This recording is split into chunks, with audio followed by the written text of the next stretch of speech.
Hi guys, welcome back to this tutorial. And in this tutorial we have another noisy image, but it is unlike the salt and pepper noise. It is more generally distributed and it reduces the quality of the image. So we can try different kinds of filters to filter this image. In this case I'm going to show how to apply the Gaussian filter. So I'll write new image is equal to Gauss filled and then pass the noisy image and an arbitrary value for sigma. So we'll just say sigma of 1.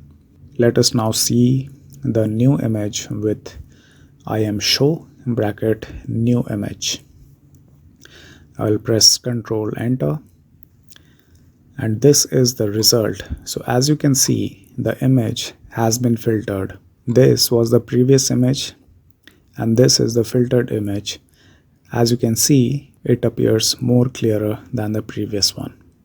Now we can increase and decrease the values of sigma and see which gives the perfect filtering. So let us put sigma as 1.5 and run the code. So you can see this is the output at sigma 1.5.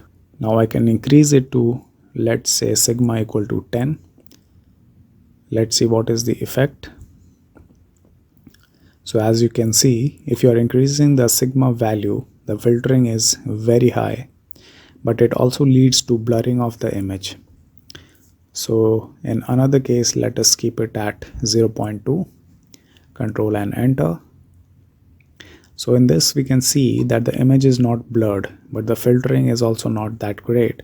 So we have to find a perfect balance between the values you want to keep. So in this case, I will put 1.2 as my values, and this gives me a very good balance between the noise and clarity of the image. So thank you for watching this video. See you in the next one.